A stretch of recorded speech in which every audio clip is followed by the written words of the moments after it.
wabarakatuh. Salam sejahtera untuk kita semua.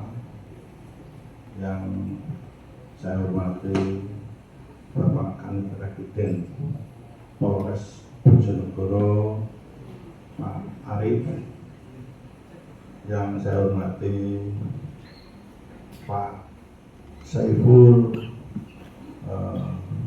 Kapro Jasa Raja untuk wilayah Bojonegoro, yang saya hormati dari Bank Jati Bu siapa? Bu Mala, mohon maaf baru kali ini saya ketemu. Dan yang saya hormati para bapak-bapak undangan dari Bumdes dan dari Jasa Raja, Bank Jatim, dan dari teman-temanku UPT PPD Bojonegoro.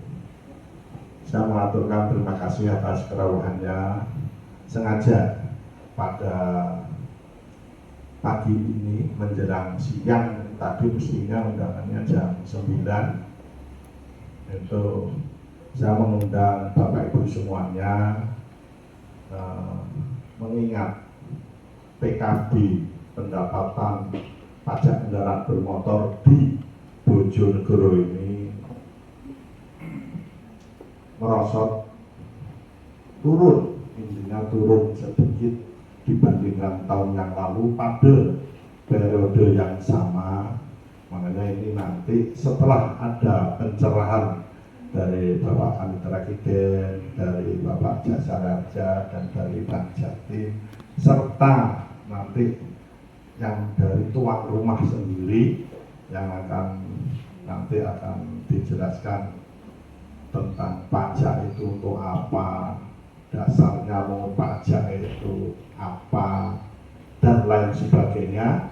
Tentang operasionalnya nanti Pak Kanit Presiden senyampang panjenengan semua bisa bertemu langsung. Ini untuk mendatangkan Pak Kanit Presiden ini sulitnya Pol, karena bukan menghindar, tapi karena kesibukannya beliaunya. Jadi senyampang bisa bertemu langsung dengan beliaunya. Monggo nanti saya harap ada sesi tanya jawab yang bisa betul-betul mengena apa yang kita harapkan. Jadi nanti teman-temanku semuanya, ini dari Bumdes yang saya belum hafal menyebutkan satu persatu, saya menyebutkan dari teman-teman dari Ketua Bumdes begitu saja. Mudah-mudahan nanti ada sharing, ada brainstorming, ada curah pendapat tentang bagaimana atau sebenarnya untuk membayar pajak kendaraan bermotor, bagaimana atau untuk biaya balik nama kendaraan bermotor, prosesnya kayak apa. Nanti ini senyampang ada beliaunya yang bau rekso begitu, bisa ditanyakan yang sedetail-detailnya. Harapan saya panjenengan semua nanti kalau kundur bisa memberi pencerahan kepada masyarakat di sekitar panjenengan, atau pas panjenengan punya sahabat yang jauh pun di wilayah Bojonegoro bisa digetok tulakan. Sebelum saya akhiri ini, saya mau perkenalkan dulu. Nanti saya khawatir di jalan tidak disapa, padahal sudah pernah ketemu. Tak kenal maka tak sayang begitu. Perkenalkan, saya Susinto. Di sini baru 2 bulan ya di sini, sekitar 2 bulan lebih sedikit. Saya pindah dari Madiun bergeser ke sini karena menurut seorang ASN itu harus patuh kepada pimpinan. Ya, yang menggeser saya ya Bu Gubernur waktu itu, belum Bu Gubernurnya belum masa tugasnya berakhir. Jadi tepatnya saya di Januari ada pelantikan, Februari saya awal Februari baru masuk ke Bojonegoro. Sementara itu yang bisa saya sampaikan, nanti kalau saya terlalu panjang juga gak enak, terlalu lebar juga tidak enak. Ya, singkat saja, nanti justru pas penjelasan yang begitu dalam detailnya nanti bisa ditanyakan siapa yang membidangi ini, nanti bisa menjawabnya. Dalam operasional di Samsat itu ya ini Pak Polri, dari jajaran Polri. Dalam hal ini yang bawa rekso ini Pak Kanit Presiden. Sementara itu yang bisa saya sampaikan, mohon maaf kalau ada kata-kata yang kurang berkenan. Saya akhiri, wabillahi taufiq wal hidayah. Wassalamualaikum warahmatullahi wabarakatuh. Selamat melaksanakan ini sosialisasi. Terima kasih. Terima kasih Bapak atas sambutannya. Selanjutnya memasuki acara inti, yaitu pemaparan materi pertama oleh Bapak Jamaluddin SHMH selaku Kepala Seksi Pembayaran dan Penagihan UPT Bojonegoro. Dipersilakan.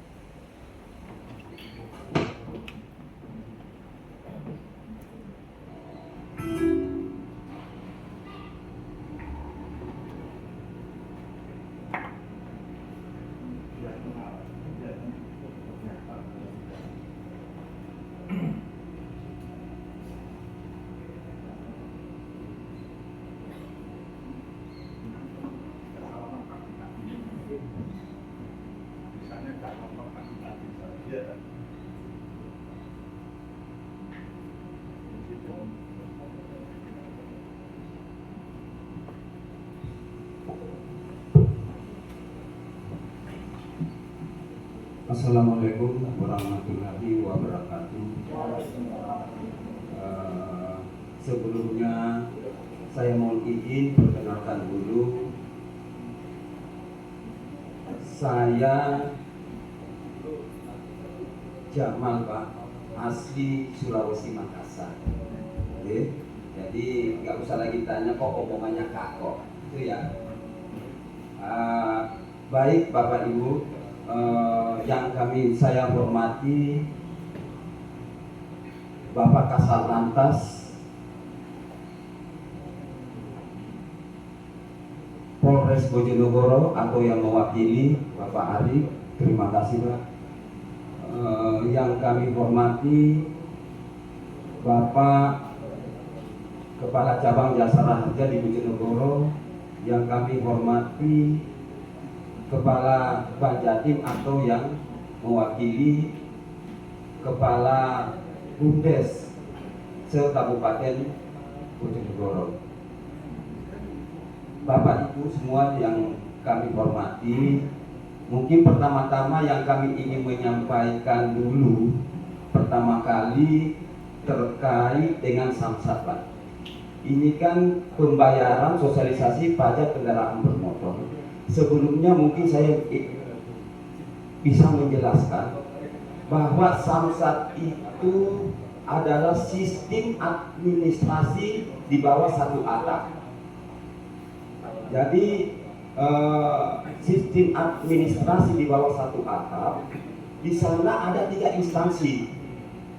Di sana ada tiga instansi: Polri, Bapenda, dan Jasara Harja. Masing-masing instansi tersebut punya tupoksi, punya wewenang masing-masing, punya pekerjaan sesuai tugasnya masing-masing. Kalau dari Bapenda menangani terkait dengan pajak kendaraan bermotor. Kalau dari Polri menangani STNK, BPKB, mutasi masuk, cek fisik dan lain-lain. Mungkin bisa dijelaskan nanti dari pihak Polri kalau menanyakan terkait dengan STNK, BPK, demutasi waktu, cek fisik, silakan tanya ke Polri. Jadi kami dari pajak, kalau dari Jasara Harja terkait dengan asuransi kecelakaan lalu lintas, Bapak biasanya kalau membayar pajak, di situ kan ada namanya SWDKLLJ Pak ya, sumbangan dana wajib kecelakaan lalu lintas jalan. Nanti kalau mau bertanya terkait asuransi, silakan tanya Jasara Harja. Nah, kalau dari pihak Banjatim ini membantu kita di dalam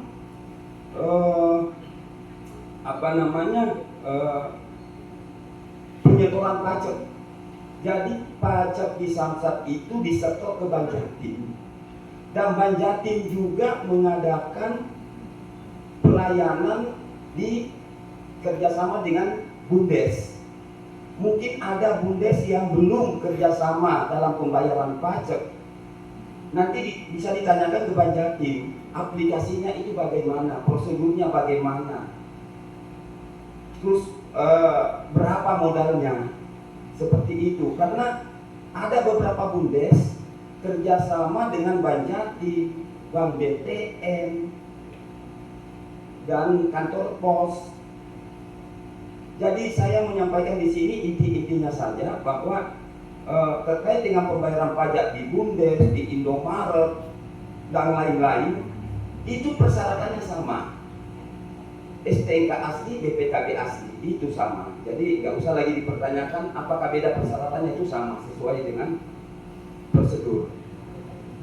Selanjutnya, mungkin kami juga ingin menyampaikan bahwa Samsat itu adalah instruksi bersama Pak di tahun 1976, instruksi bersama 3 menteri, Menhan, Menteri Pertahanan, Menteri Keuangan, dan Menteri Depdagri, Kementerian Dalam Negeri. Karena pada saat itu tahun 76 Samsat mulai lahir. Jadi ini filosofinya seperti itu ya. Jadi Samsat itu dasar hukumnya INBER, instruksi bersama 3 menteri, karena pada saat itu zaman Pak Harto itu Samsat Polri ikut APRI, TNI Pak ya, jadi Menteri Pertahanan seperti itu. Dan ini dasar hukum pajak Pak ya, mungkin Bapak bisa melihat di layar bahwa kita itu melaksanakan tugas sesuai undang-undang, tidak seenaknya sendiri kita bekerja ke lapangan mensosialisasikan tanpa dasar hukum. Di sini kita bisa melihat dasar hukum Undang-Undang Nomor 1 Tahun 2022 tentang hubungan keuangan antara pemerintah pusat dan daerah. Artinya begini Pak, di Undang-Undang HKPD ini, Undang-Undang Nomor 1 2022 itu mengatur tentang pembagian insentif pajak.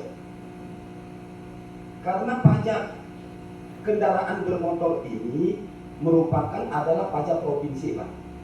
Pajak provinsi, jadi pembagiannya diatur di dalam situ bahwa kontribusi provinsi untuk kabupaten kota itu 64%, provinsi 36%. Dan undang-undang selanjutnya yaitu Undang-Undang Nomor 28 Tahun 2009, Perda dan Peraturan Kepala Dinas, Peraturan Daerah Provinsi Jawa Timur Nomor 9 2010, Keputusan Kepala Badan.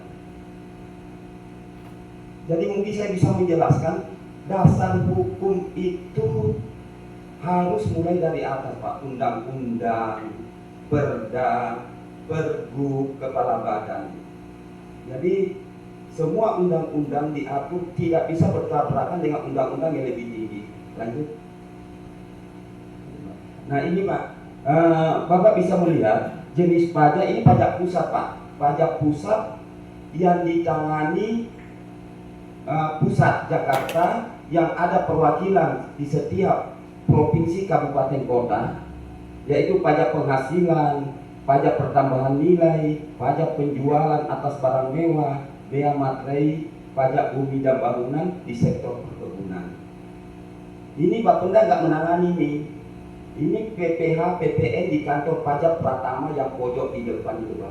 Ya kan? Kan biasa Bapak mungkin sering datang ke sana. Ini jenis pajak pusat. Next, Pak. Nah, ini pajak provinsi, Pak. Pajak provinsi itu ada 7, Pak, pajak provinsi. Pajak kendaraan bermotor atau PKB, bea balik nama, pajak alat berat, penggunaan bahan bakar bermotor PBBKB, pengambilan pemanfaatan air permukaan, pajak rokok, offset pajak. Ini yang ditangani provinsi, Pak. Ini sekedar informasi aja yang ditangani provinsi. Nanti mungkin kalau ada yang menanyakan, ya silakan. Bahwa PAP itu apa, Pak? Pemanfaatan air permukaan. Nanti mungkin saya bisa menjelaskan. PBBKB, pajak bahan bakar kendaraan bermotor, itu yang bagaimana, silakan bertanya, Pak. Untuk sharing aja sambil menambah ilmu. Terus selanjutnya, next. Nah, ini pajak kabupaten kota. Pajak kabupaten kota ini pajak bumi bangunan, bea perolehan hak atas tanah, pajak barang dan jasa, pajak reklame atau iklan, pajak air bawah tanah, pajak mineral bukan logam, pajak sarang burung walet, offset pajak, offset bea balik nama. Bea balik nama. Lanjut. Nah, ini realisasi pendapatan Bapenda yang dalam pemungutan pajak yang di Samsat. Di sini kita bisa melihat pajak kendaraan bermotor targetnya 142 M, bea balik nama 61 M, pajak air permukaan 29, retribusi jasa usaha 30, pendapatan lain-lain denda. Lanjut, Pak. Ini perkembangan penerima PAD sesuai dengan grafiknya. Lanjut. Nah, di sini kita bisa melihat tunggaan pajak kendaraan. PKB itu bukan Partai Kebangkitan Bangsa, Pak. Pajak kendaraan bermotor. Khawatirnya kan orang pikirannya Muhammad Partai Kebangkitan Bangsa. Di sini kita pajak kendaraan bermotor. Sebelum ada Partai Kebangkitan Bangsa, kita duluan memakai PKB, pajak kendaraan bermotor. Di sini kita bisa melihat membuat suatu pemetaan per kecamatan. Tunggaan yang paling banyak itu kecamatan mana? Ternyata tunggaan kendaraan bermotor didominasi kecamatan kota, kedua Dander. Ini yang menunggak, Pak. Ini ada sekitar, kalau total itu kurang lebih 50 miliar. Jadi di sini kita melihat data ini dari Samsat, Pak. Ketika kendaraan itu nunggak, sudah ada datanya keluar, jumlah pajaknya sekian, sehingga objek pajak dan potensi pajak itu sudah include jadi satu di dalam laporan ini. Nah, acuan ini kami bersama instansi terkait ke lapangan sosialisasi di kecamatan, di desa, di mana. Jadi juga tolong para BUMDes, mungkin Bapak Ketua BUMDes, mungkin mengundang kami untuk atau saya ke sana koordinasi menyampaikan terkait dengan pajak kendaraan bermotor. Jadi kami bertiga berempat ini datang ke sana, mungkin ada waktu koordinasi dengan kepala desa, Pak Camat. Begitu, Pak, ya. Lanjut. Nah, ini, Pak, mungkin masyarakat di tempat panjenengan semua kadang belum paham, orang awam, manfaat pembayaran pajak itu untuk apa tuh, Pak? Bayar pajak. Nah sekarang Bapak mungkin bisa melihat di Bojonegoro di pelosok itu kan di desa-desa sudah dibeton ya, betonisasi Pak ya, betonisasi itu hasil dari pembayaran pajak Pak. Jadi pembuatan pembangunan sekolah, rumah ibadah, fasilitas jalan raya, jembatan, dan untuk pelayanan kesehatan. Jadi pajak itu dipungut, dikembalikan lagi ke masyarakat secara tidak langsung. Dan mungkin saya perlu menyampaikan Pak, dulu itu ada komplain Pak, saya bayar pajak, tapi jalan saya kok nggak diaspal dari dulu. Nah, karena pemerintah itu ada skala prioritas Pak. Oh, ikise tahun depan ini. Jadi jangan, aku cuma bayar pajak tapi jalan saya kok rusak, orang didandani. Mau maaf ya, biasanya kan gitu. Tapi kalau langsung semuanya kan dananya nggak cukup. Next Pak. Nah ini Pak. Jadi kantor kami di Bapenda, kami membuka layanan pendekatan kepada masyarakat. Jadi tidak hanya numpuk di kantor Samsat itu, tapi kami juga melayani layanan unggulan seperti Panyempoi, Samsat keliling, di pelayanan publik, dalam veteran itu PPOB, kantor pos, Indomaret, Alfamaret, Alfamidi, Tokopedia, dan Signal. Nah ini Samsat Bunda pada badan usaha milik desa, BUMDes. Sebenarnya di sini masih ada bentuk kerjasama layanan pembayaran pajak di perguruan tinggi Unigoro dengan Gunung Giri dan di pondok pesantren, tapi tidak jalan.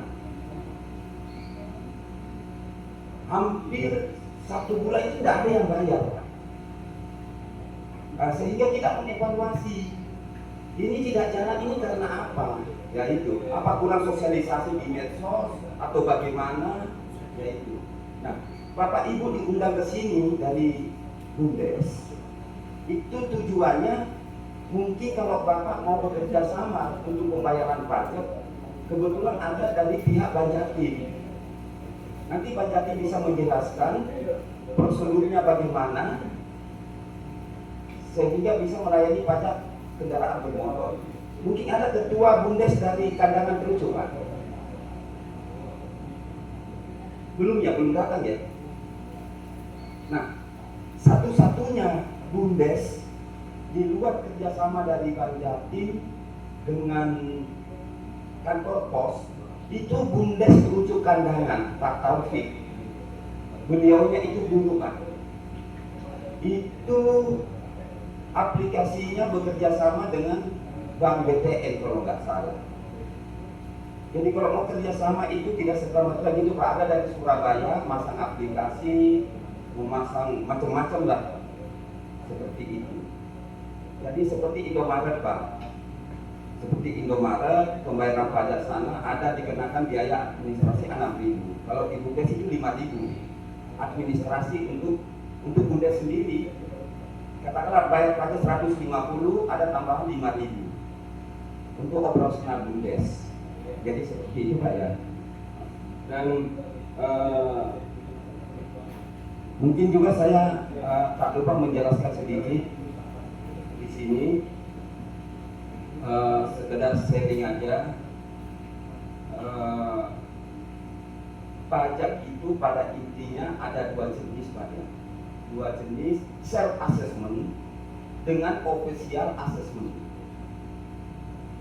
Mungkin Bapak pernah membayar pajak dengan sistem self assessment, itu pajak pusat. Jadi artinya gini, self assessment itu wajib pajak ya, menulis sendiri, menghitung sendiri, membayar sendiri di kantor pajak, Pratama.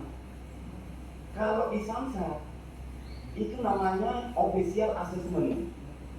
Artinya Wajib pajak tak usah menghitung, menulis, tinggal dimasukkan di komputer, nopol, merek, tipe, CC, tahun, sudah keluar pajaknya langsung, otomatis. Tidak usah menghitung seperti PPN, PPH. Jadi pajak itu ada dua, self assessment dan official assessment. Jadi seperti itu Pak ya, yang di Indonesia. Mungkin saya akhiri sampai di situ Pak ya. Sekali lagi nanti Bapak Polri menjelaskan sendiri terkait dengan aplikasi Signal atau balik nama itu bagaimana, nanti jasara harja, Bank Jatim. Jadi seperti itu. Saya kira demikian, kurang lebih kami mohon maaf. Wabillahi taufiq wal hidayah. Assalamualaikum warahmatullahi wabarakatuh.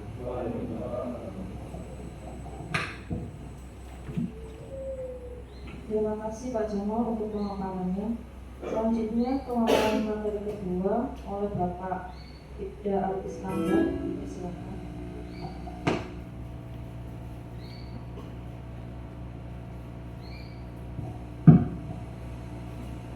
Bismillahirrahmanirrahim. Assalamualaikum warahmatullahi wabarakatuh. Pertama-tama kami izin memperkenalkan diri. Kata orang-orang tak kenal bahkan tak saya. Saya Arif Iskandar. Saya di sini baru menjabat 3 bulan sebagai Kanit Residen Polres Bojonegoro, yang mana saya sebelumnya berdinas di Surabaya, yakni di Samsat Surabaya Timur atau yang dikenal dengan Manyar. Saya di Manyar selama 1 tahun 3 bulan. Lanjut Januari kemarin saya dapat promosi sebagai Kanit Residen Polres Bojonegoro. Jadi dalam hal ini saya mohon izin Nyun Sewu masuk wilayah Bojonegoro untuk hal-hal yang berikutnya. Apabila ada kekurangan maupun lain-lain kami mohon maaf. Jadi untuk mekanisme di Samsat atau di Residen Bojonegoro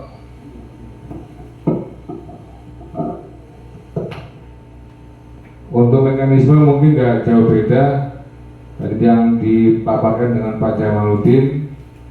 Jadi kita satu atap dari Polri maupun dari Dispenda maupun dari Jasara Harja.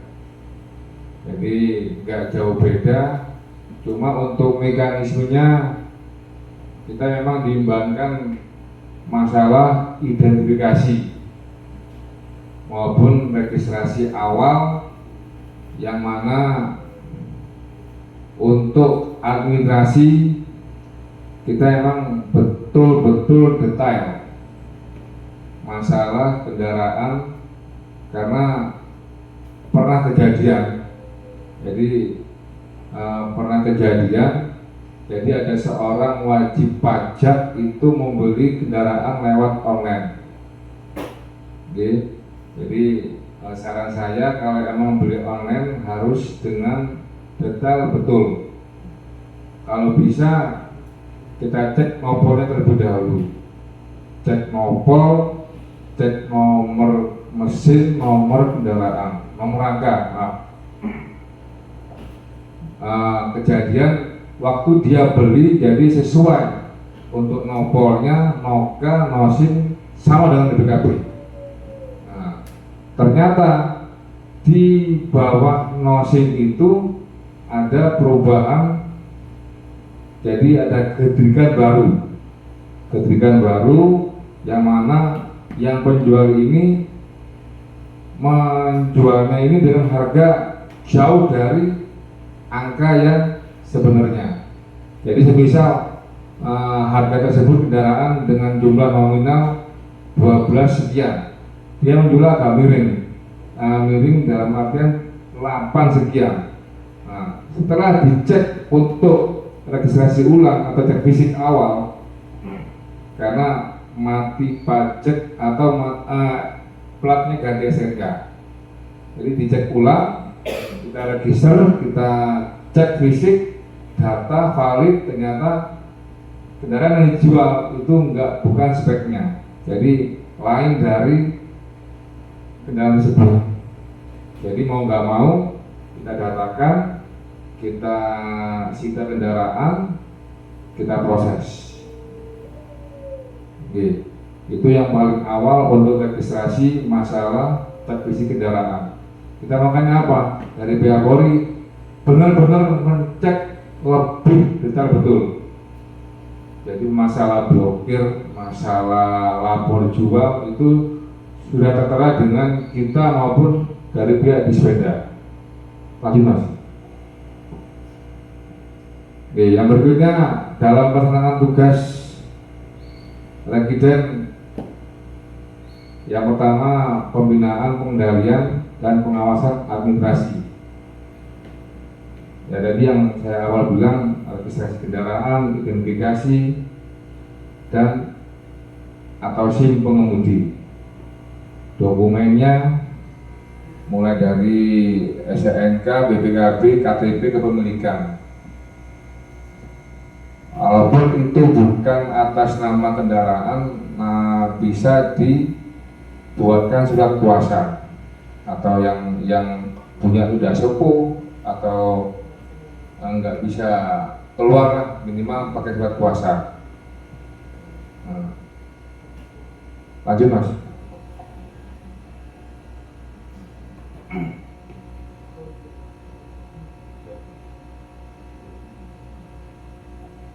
Jadi Samsat sistem administrasi manunggal satu atap. Jadi kita dengan pihak Dispenda maupun JR tetap kolaborasi, koordinasi. Jadi masalah registrasi, lanjut. Udah. Lanjut.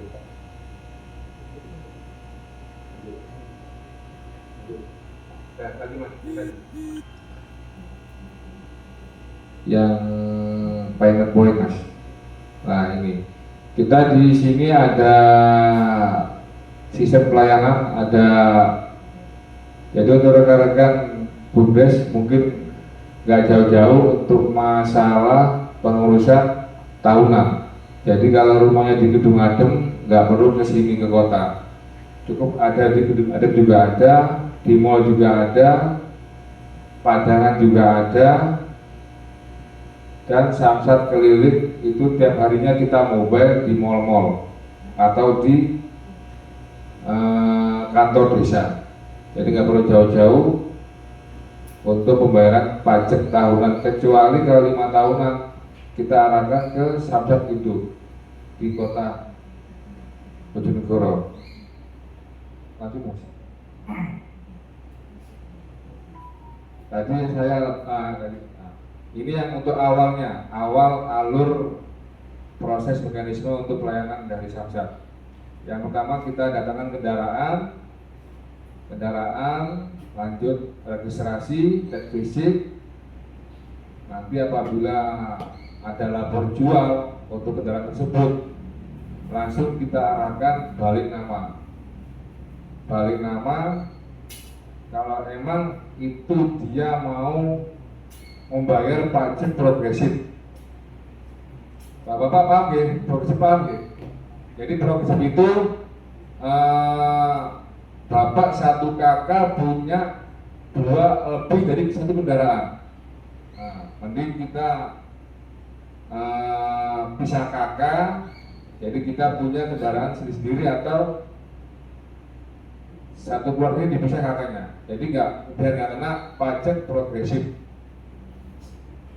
Jadi lumayan, jadi 1,5% dari kendaraan pertama. Jadi mulai alurnya 5 tahunan, mutasi masuk, data masuk, berkas masuk, nanti kita arahkan lagi itu kendaraan apa sudah lapor jual, apa sudah sudah mati, nanti terdata di link tersebut sampai proses TNKB atau plat nomor keluar. Lanjut Mas. Masalah pembayaran persyaratan pajak. Tadi saya awal bilang duplikat, bilang sesuai dengan prosedur. Nanti kita lapor ke Polres, lapor Reskrim, BAP, koran, untuk masalah kehilangan dokumen STNK maupun BPKB. Itu memang agak panjang Pak untuk prosesnya. Mungkin untuk STNK kurang lebih kalau kehilangan itu 1 bulan. 1 bulan dari terhitung mulai laporan polisi, laporan ke koran, radio maupun ke Polres. Untuk BPKB, kehilangan BPKB itu agak panjang Pak prosesnya, kurang lebih setahun, karena kita jauh dari Polda. Kalau Surabaya pun dekat, nggak jauh-jauh ke Surabaya. Kalau kita ke wilayah agak panjang prosesnya. Jadi butuh waktu juga untuk perihal kehilangan BPKB. Lanjut Mas. Ini yang berikutnya perihal masalah inovasi sinyal. Jadi sinyal ini kita dari aplikasi Korlantas untuk masalah pembayaran pajak tahunan. Jadi kita nggak perlu jauh-jauh ke lokasi payment point atau ke samsat keliling atau ke kota. Cukup bapak-bapak mempunyai aplikasi sinyal. Jadi lewat HP nanti untuk pembayaran langsung ada di aplikasi bank. Jadi ada Bank Jatim juga ada, BRI juga ada, BCA juga ada. Lanjut Mas. Ini untuk pelayanan Samsat Bojonegoro. Lanjut. Di Pamit Point juga ada, kita Gedung ada, Basuki Rahmat, Rau, Padangan, saya sebutkan. Lanjut. Nah, kembali lagi ke masalah sinyal. Sinyal ini jadi untuk rekan-rekan, bapak-bapak, jadi nggak repot-repot, langsung di rumah saja untuk pembayaran tahunan. Langsung lewat HP. Langsung nanti untuk penukaran notis pajaknya. Jadi untuk bukti itu bapak-bapak nggak perlu ke Samsat, nggak apa-apa. Jadi tinggal ngeprint di tempat fotokopi, nanti ada barcode-nya, nanti keluar. Itu sudah kuat Pak, sudah kuat masalah pajak tahunan. Jadi nggak perlu ke Samsat, nggak perlu. Lewat online sudah paham rekan-rekan dari kepolisian. Lanjut Pak. Lanjut. Baik, itu saja dari kami, dari Polri. Nanti untuk perihal tanya jawab di sesi berikutnya. Terima kasih. Kami akhiri. Wassalamualaikum warahmatullahi wabarakatuh. Terima kasih Pak. Terima kasih. Selanjutnya pemaparan materi ketiga oleh Bapak Saiful Anwar, STT AIK, AWP, dipersilakan. Assalamualaikum warahmatullahi wabarakatuh.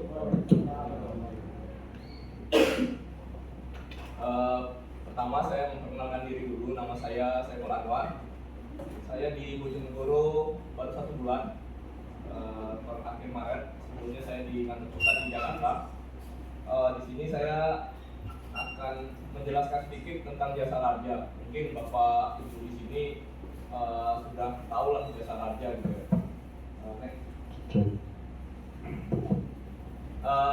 Tugasnya jasa raja itu diamanatkan pemerintah itu untuk mengelola dua undang-undang. Yang pertama Undang-Undang Nomor 33 dan yang kedua adalah Undang-Undang Nomor 34. Nah ini peruntukannya berbeda. Kalau yang Undang-Undang 33 ini itu untuk perlindungan kepada penumpang umum. Misalnya bus, penumpang bus, pesawat, kereta api. Nah, kalau Undang-Undang 34 ini mungkin yang paling sering ditemukan ya. Jadi perlindungan kepada para pengguna jalan atau kendaraan bermotor pribadi. Jadi kalau yang bayar di Samsat itu adalah iuran namanya sumbangan wajib dalam kecelakaan lalu lintas jalan, itu SPD KLRD.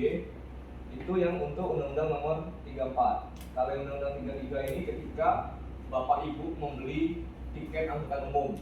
Contohnya kalau dari sini ke Surabaya naik bus anggap aja 15.000.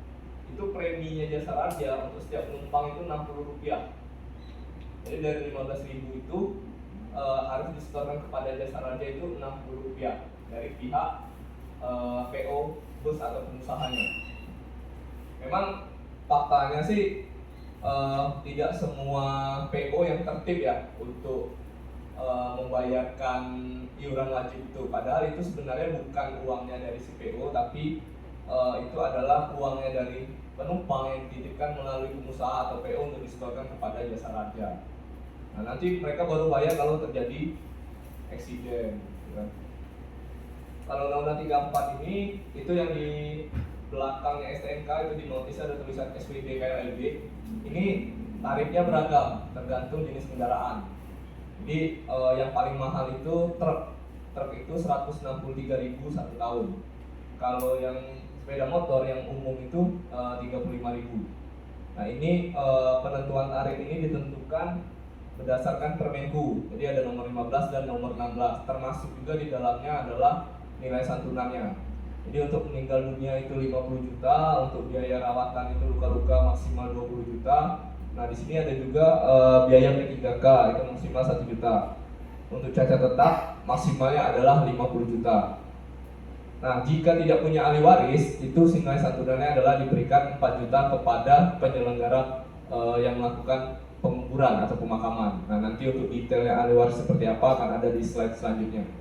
Next.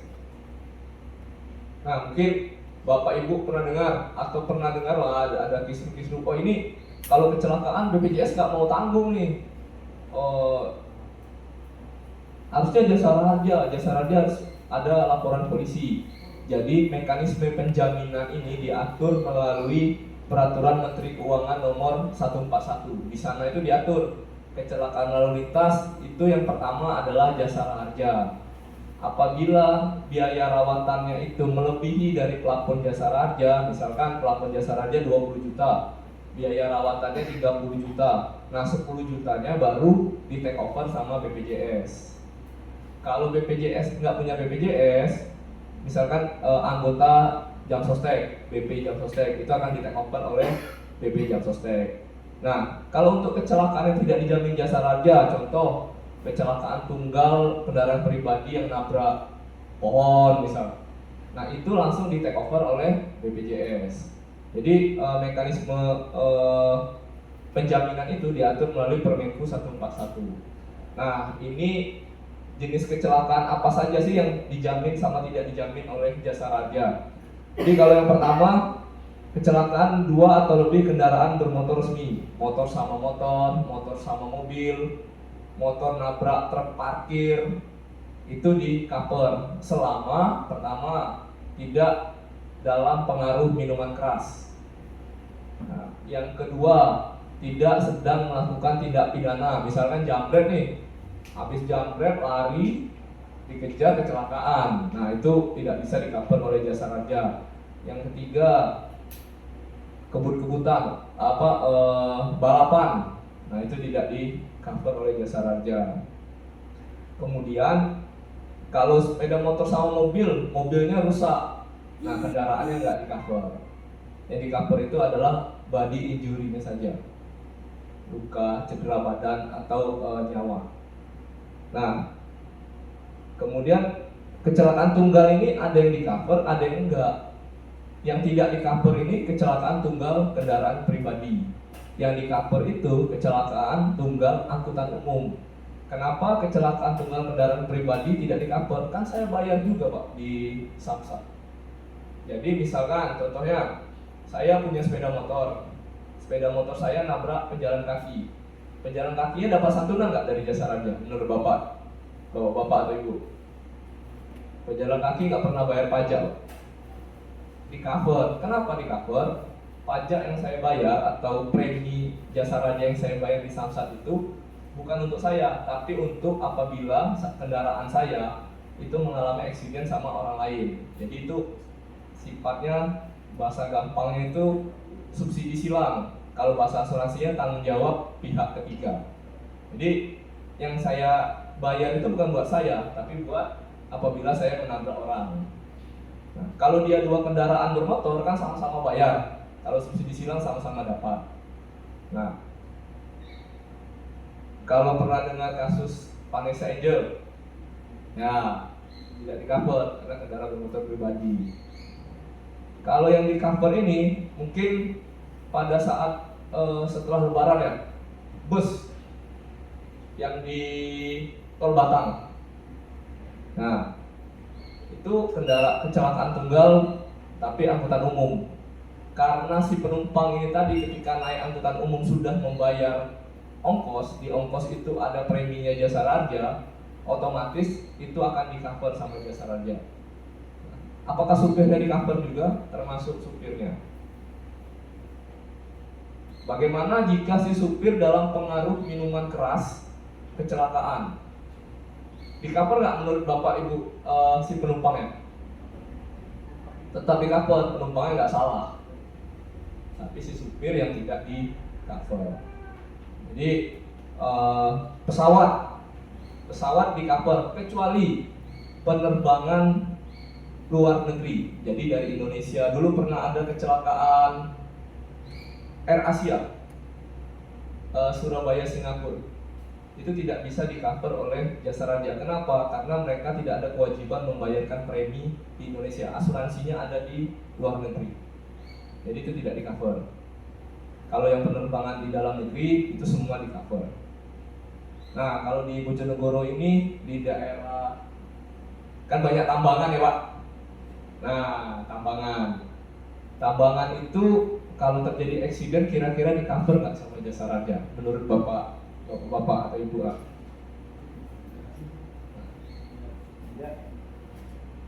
Pertama, itu tidak di cover, ada beberapa penyebabnya Pak. Kami belum bisa mengutip premi iuran wajibnya karena perizinannya belum lengkap. Misalkan si pengusaha atau pemilik tambangan ini, pokoknya Pak saya mau bayar premi jasa raja, yang penting di cover. Selama dia belum punya perizinan, kami tidak boleh mengutip itu. Kalau kami kutip preminya, kami pungli karena belum ada perizinannya. Nah itu tahapannya masih di penerbitan pas kapal namanya Pak. Pas kapal itu kalau ditarik kendaraan tuh terbit STNK Pak. Cuma apakah penggunaannya untuk kendaraan umum, angkutan umum atau belum, itu yang belum. Karena harus memenuhi standar keselamatan, ini yang susah Pak. Nah kemarin kami dari sana juga ada koordinasi sama Dinas Perhubungan. Mungkin kedepannya kami mau dukung terkait dengan ada lifebuoy, pelampung Pak, biar kapal tersebut segera mendapatkan surat standar keselamatan. Itu ongkosnya kan 2.000 Pak ya, 2.000. Premi jasa raja menurut Bapak berapa dari 2.000? Satu penumpang 100 rupiah. Kalau pesawat udara, tiketnya saya dulu waktu dinas di Jakarta, kalau pulang ke Surabaya itu 1,2, 1,3 tiketnya Pak, pulang aja Pak. Jadi gaji saya habis di tiket aja.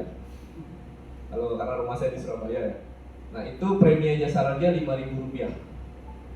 Jadi dari 1.300.000 itu 5.000 rupiah itu premi jasa raja. Kalau sekalinya terjadi klaim Pak, minus Pak, minus. Terus sekalinya terjadi klaim itu pasti minus. Nah kalau kereta api 120 rupiah. Itu aturannya dari tahun 2008 belum pernah berubah. Jadi tahun 2017 naik santunan dari 10 juta menjadi 20, meninggal dari 25 menjadi 50. Next.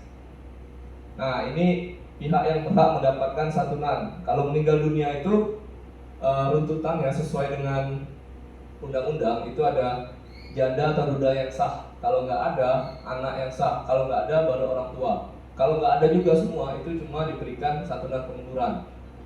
Kakek, nenek nggak bisa, Pak.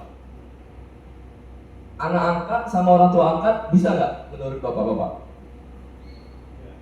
Anak angkat, orang tua angkat, anak angkat sama orang tua angkat bisa, Pak. Selama pertama ada pembuktian dokumen, misalkan dari pengadilan atau dulu ada pengetahuan dari desa setempat. Kalau di daerah kan di pelosok kan susah Pak ke pengadilan. Nah, itu masih dipastikan juga sama petugas kami yang lakukan survei. Jadi petugas kami yang lakukan survei itu memastikan siapa ahli warisnya.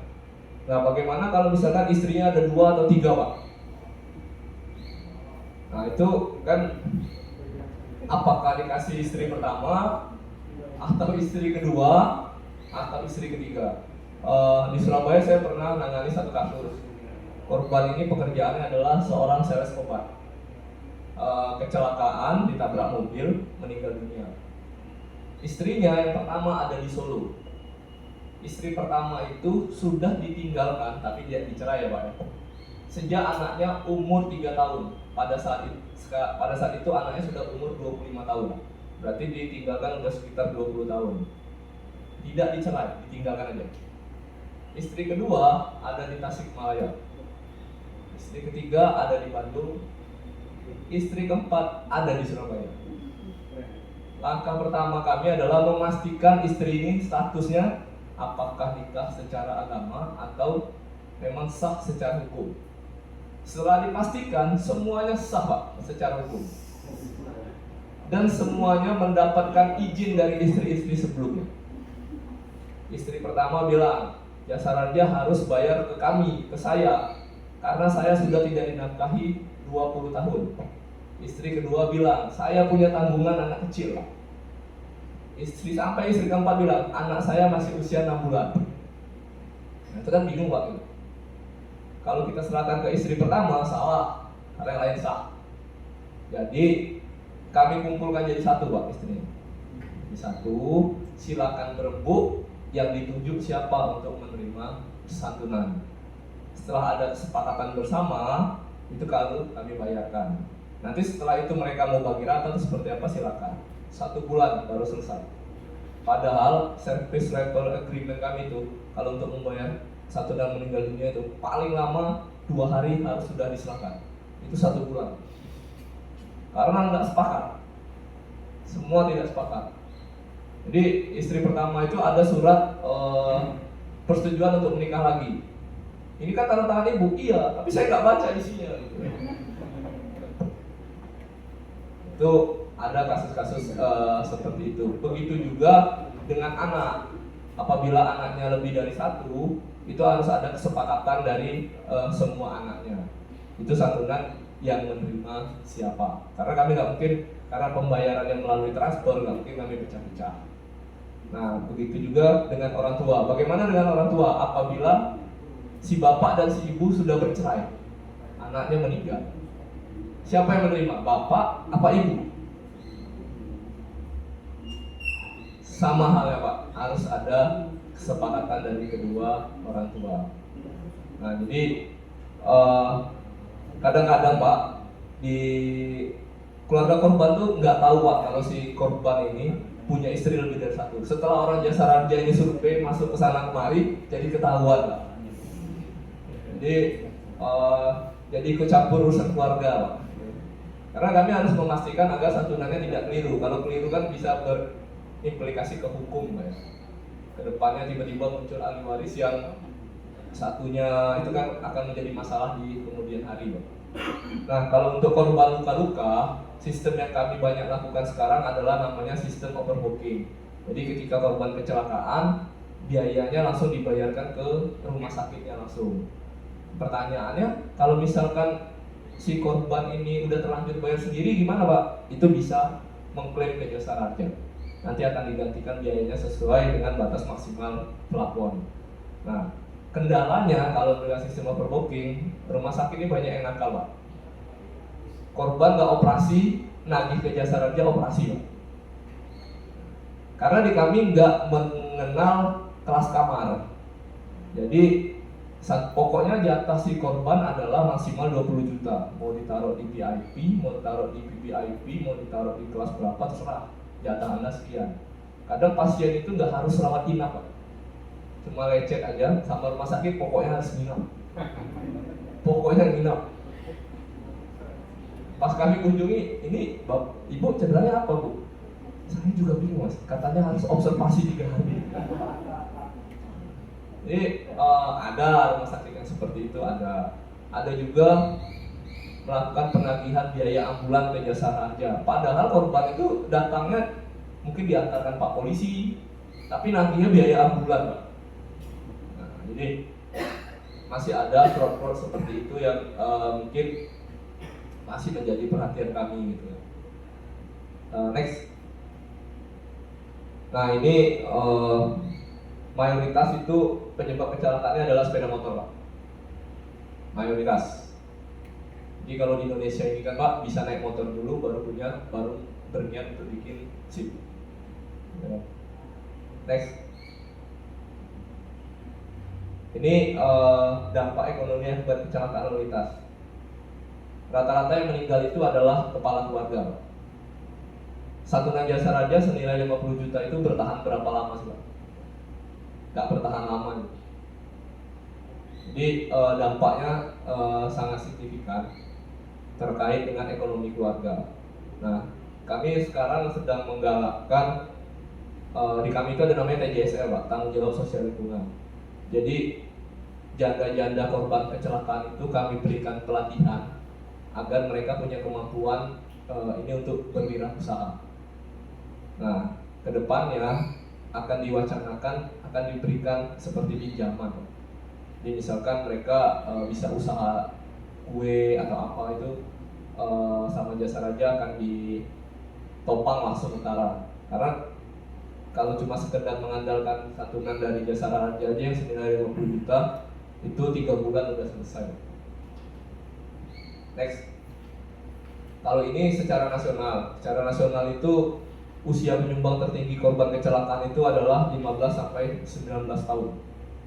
15 sampai 19 tahun itu usia-usia pelajar, mahasiswa. Kalau yang di bawah itu sih ada, cuma biasanya sih sebagai penumpang. Next. Nah, ini untuk Bojonegoro. Sampai dengan 23 April itu santunan yang sudah kami serahkan senilai 5,4 miliar. Itu sekitar 250 korban. Untuk meninggal dunia 3,7 miliar. Untuk luka-luka itu 1,7.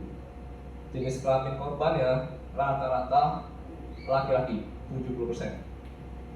70% laki-laki. Nah, usianya dominan adalah 30 sampai 59 tahun. Pasti itu kalau laki-laki usia segitu pasti kepala rumah tangga. Itu pasti membuat ekonomi keluarga akan goyah. Ini yang menjadi perhatian kami bersama pihak kepolisian juga, Pak, terkait pencegahan kecelakaan ini harus seperti apa. Next. Ini yang sudah dilakukan, Pak. Kami berterima kasih juga sama Polri karena sudah integrasi namanya laporan polisi online (SMS). Jadi kalau dulu si claimant ini ngetrek kertas, Pak, laporan polisi bawa ke sana kemari. Kalau sekarang sudah melalui online, jadi lebih cepat. Kemudian ada sistem namanya cost to cost dengan BPJS. Jadi ada korban laka juga peserta BPJS itu bisa double cover langsung. Jadi nggak perlu bolak-balik ke BPJS-nya lagi. Nah, yang jadi masalah cuma satu, Pak. Korban kecelakaan damai, seminggu kemudian ternyata tambah parah, baru mau lapor, Pak. Nah, itu yang menjadi permasalahan. Di kami juga kesulitan, di pihak kepolisian juga kesulitan. Karena ya barang bukti sudah selesai, sudah bersih semua, itu masih kecenderungan seperti itu masih banyak. Jadi udah mentok si pihak penabrak, oke saya akan bertanggung jawab. Makin lama harus operasi, harus ini nggak kuat, baru lepas tangan, baru mengurus jasa raja. Atau yang lebih jelek lagi akhirnya ke alternatif Pak, alternatif nggak di cover sama jasa raja, pijat, bukannya tambah lurus tulangnya, tambah bengkok, harus operasi akhirnya. Nah itu baru laporan ke polisi. Polisi kan butuh juga Pak memastikan korban itu benar nggak kecelakaan, karena kan kecelakaan udah lama. Kadang-kadang muncul stigma negatif, wah polisi nggak mau membuatkannya. Sekarang tiba-tiba udah kejadiannya 2 minggu 3 minggu yang lalu baru lapor sekarang kan harus dipastikan dulu benar nggak korban kecelakaan, nanti jatuh di rumah dilaporkan kecelakaan gitu. Nah saya ada juga kasus seperti itu Pak dulu di Sidoarjo Pak. Serangan jantung di sawah, meninggal karena si istri ini panik, naik motor lah si istri, buru-buru kecelakaan si istri, nabrak yang istri. Si istri nggak ada biaya pengobatan, nggak ada Pak biaya pengobatan, masuk rumah sakit. Entah gimana perangkat desa itu berinisiatif dibalik lah Pak, dibuat lagi kecelakaan ini adalah si suami yang serangan jantung, dibuat ada lawannya. Pokoknya udah kesepakatan bersama semua. Pihak rumah sakit mengeluarkan surat kematian akibat kecelakaan. Nah kami survei, berkasnya udah lengkap Pak, 1 hari setelahnya itu. Cuma saya kelupaan membayar klaim Pak. 4 hari saya kelupaan membayar klaim. Aduh lupa. Padahal itu bukan kebiasaan saya untuk lupa bayar klaim, apalagi santunan meninggal dunia. Hari keempat, saya pengen datang lah ke tempat kejadian. Saya tanya Pak yang saksi, oh iya Pak kecelakaannya gini, semuanya bilang kecelakaan. Tapi saya masih ada yang janggal. Akhirnya saya balik lagi ke TKP, pas saya lagi berdiri, waktu itu hari Kamis, saya pakaian kami baju putih, ada kakek-kakek bilang, Pak, ngapain Pak? Enggak, ada kecelakaan yang kemarin. Oh bukan Pak, itu serangan jantung. Satu desa cuma satu itu yang nggak ditutup Pak. Setelah dia cerita banyak, dia tanya, Pak, Bapak kan dari dinas pertanian ya, yang mau ngasih benih bibit. Dia nggak tahu. Nah itu ketahuannya Pak, ketahuannya kasus itu pada saat itu ya. Karena itu saya udah bolak-balik semua bilang kecelakaan, cuma satu itu tok yang enggak bilang. Itu masih ada yang seperti itulah gitu. Next. Nah ini kolaborasi yang kami lakukan Pak, itu dengan Petahelix, ada pemerintah, pelaku bisnis, akademisi, komunitas dengan media. Ini umum kami lakukan. Cuma saya akui sampai dengan sekarang kami belum punya metode pengukuran efektivitas dari pencegahan yang sudah dilakukan. Misalkan kalau lakukan sosialisasi sekolah, efektivitasnya mengurangi laka itu berapa persen sih? Nah itu kami akui belum punya metode yang paling efektif untuk mengukur itu. Paling kami menggunakan pihak ketiga, konsultan untuk mengukur itu. Next. Nah ini yang sesuatu yang baru Pak, mulai tahun 2024 ini kami bersama Korlantas Polri, khususnya Kamsel di Polri itu sudah memasukkan materi kurikulum keselamatan lalu lintas mulai dari tingkat SD sampai dengan SMA, dan itu akan diujikan pada saat ujian mereka. Jadi mau nggak mau, suka nggak suka, mereka harus belajar. Nah, itu udah dimasukkan per tahun 2024 ini. Ini sedang tahap sosialisasi ke daerah-daerah. Nah, cuma memang pada saat memasukkan ini ada pro kontra ya. Karena siswa itu udah terlalu banyak, ada kurikulum narkoba, ada kurikulum lalu lintas, ada kurikulum banyak sekali. Nah, cuma ini karena mengingat korban itu mayoritas dari para pelajar, jadi ini kami usahakan untuk masuk di kurikulum. Ini mulai tahun 2024. Next. Kalau ini aplikasi Jasa Raja Pak, saya promosi sedikit Pak, nanti bisa di download di Play Store. Ini bisa melihat jarak aman. Ya mirip-mirip Tokopedia sedikit lah gitu Pak. Nah ini info laka. Jadi di kami itu untuk kendaraan yang tertib membayar pajak Pak, itu bisa dapat diskon di merchant-merchant tertentu yang sudah terdaftar di JRU. Kalau di Bojonegoro laundry, roti Bojonegoro sama ada laundry satu lagi Pak. Nah itu kalau misalkan pajaknya tertib, itu bisa dapat diskon. Next, ini ada quote sedikit Pak. Ketika kita mengajarkan keselamatan berlalu lintas, kita memberikan hadiah berupa kesempatan hidup yang lebih panjang dan bahagia. Ini quote bukan dari saya Pak, bukan dari orang Jasa Raja, tapi ini dari ChatGPT Pak. ChatGPT aja bilangnya seperti ini Pak.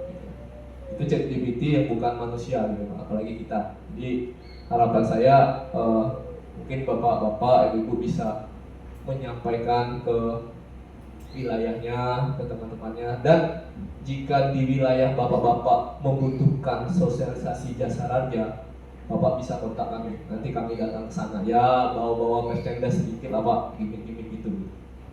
Karena saya terus terang Pak, waktu saya datang ke Bojonegoro, saya survei orang nggak tahu jasa raja Pak di daerah Pak. Yang dapat satu dan jasa raja cuma meninggal, luka-luka enggak. Wah saya miris juga Pak.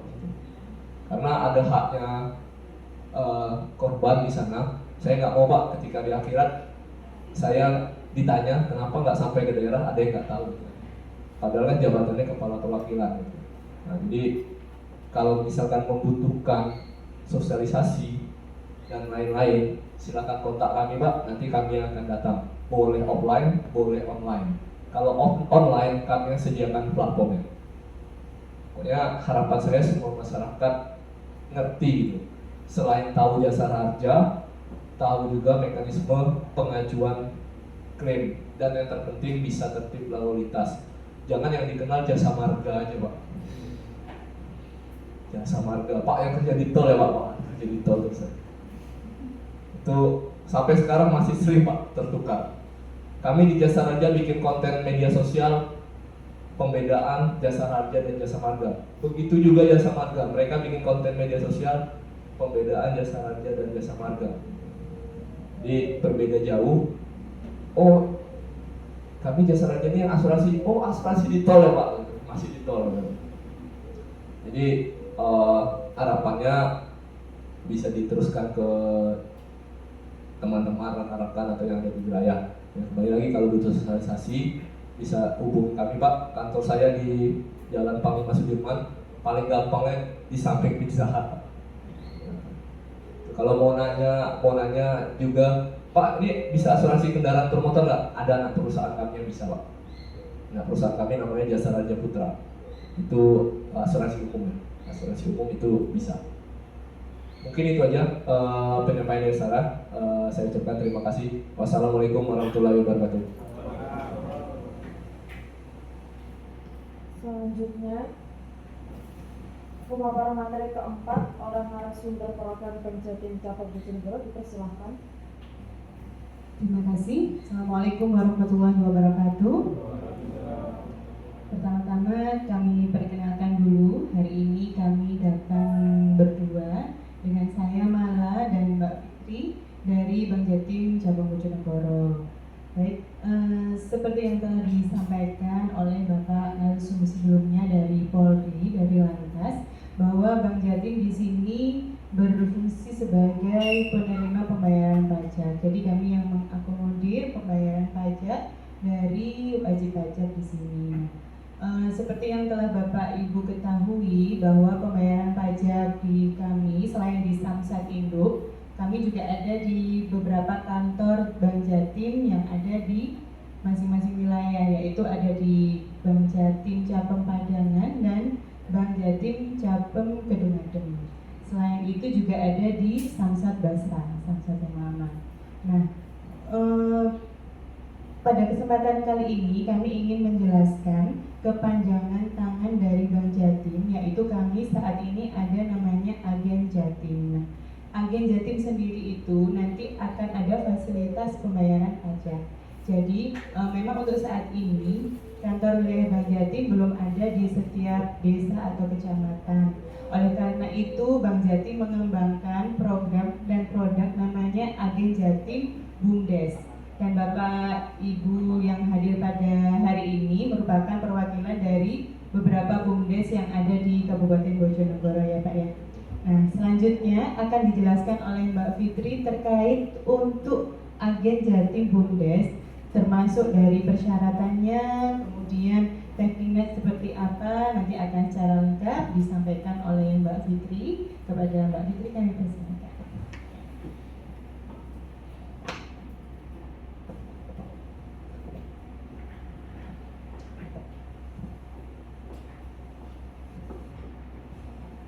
Assalamualaikum warahmatullahi wabarakatuh. Ini sepertinya saya sudah menemukan wajah-wajah yang sudah tidak asing. Ada Pak Rohmat, ada Pak Andi. Nah, ini kebetulan adalah dua BUMDes yang sudah bergabung menjadi agen Jatim. Jadi untuk agen Jatim sendiri itu sebetulnya tidak hanya untuk pembayaran PKB saja, tapi karena ini kita penekanannya di PKB, jadi begini, seperti yang disampaikan sebelumnya oleh Mbak Mala, fungsi dari agen Jatim sendiri adalah kepanjangan tangan dari Bank Jatim. Jadi untuk masyarakat yang membutuhkan istilahnya pembayaran, bisa berbagai macam pembayaran, misalkan untuk setoran tunai, penarikan, pembayaran listrik, PDAM, dan pajak PBB maupun PKB bisa melalui agen Jatim BUMDes. Next. Nah, bagaimana untuk cara pendaftarannya? Yang pertama itu harus memiliki rekening di Bank Jatim. Untuk persyaratannya sendiri ada SK ketua dan bendahara, kemudian izin operasionalnya, disertai dengan catatan keuangan. Nah, ini nanti bisa kalau mau didiskusikan bisa jadi langsung ke saya, nanti saya kasih nomor handphone ya untuk di akhir sesi yang saya sampaikan ini. Kemudian setelah dokumen dilengkapi, kita ajukan dulu ke kantor pusat. Jadi ada tim verifikasinya. Jadi bukan hanya mendaftar kemudian langsung bisa menjadi agen, tapi ada filternya. Apakah ini bisa dijadikan agen atau tidak. Nah, nanti setelah ternyata sudah mendapatkan persetujuan dari kantor pusat, kita akan memberikan surat penunjukan agen, kemudian tanda pengenal agen, dan nomor agen. Nah, itu membuktikan bahwasanya BUMDes tersebut sudah bekerja sama dengan Bank Jatim dan bisa melakukan pembayaran-pembayaran. Kemudian untuk aplikasi sendiri, nanti setelah mendapatkan persetujuan dari pihak Bank Jatim akan melakukan instalisasi aplikasi. Jadi mudahnya lagi untuk yang agen Jatim ini, kita sistemnya menggunakan aplikasi di handphone, bukan EDC atau di PC. Jadi lebih fleksibel. Dan untuk handphone itu sendiri bisa digunakan oleh ketua atau mungkin biasanya kalau di BUMDes itu ada yang standby begitu ya Pak ya, mungkin di kantor sebagai adminnya atau mungkin pelaksana hariannya bisa bergilir seperti itu gantian. Jadi nanti bisa diinstal di masing-masing handphonenya, tapi nanti tetap menggunakan kode yang dimana kode itu nanti masuknya tetap melalui ketua BUMDesnya. Jadi verifikasinya, kontrolnya tetap ada pada ketua. Next. Nah, ini untuk fitur-fitur dari agen Jatim. Sebelumnya tadi sudah sempat saya sampaikan, jadi fiturnya sendiri itu bisa melakukan pembukaan rekening.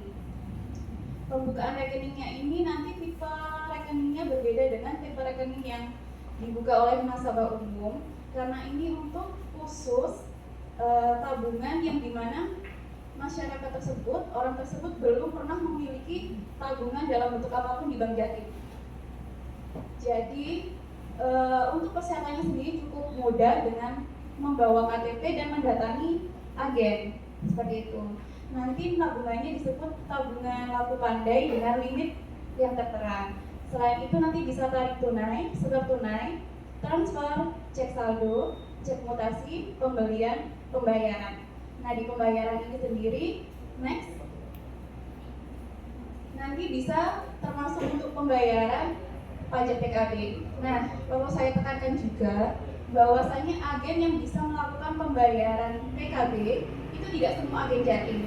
Hanya agen yang berbadan hukum termasuk BUMDes atau mungkin seperti yang disampaikan sebelumnya Samsat Kampus ya.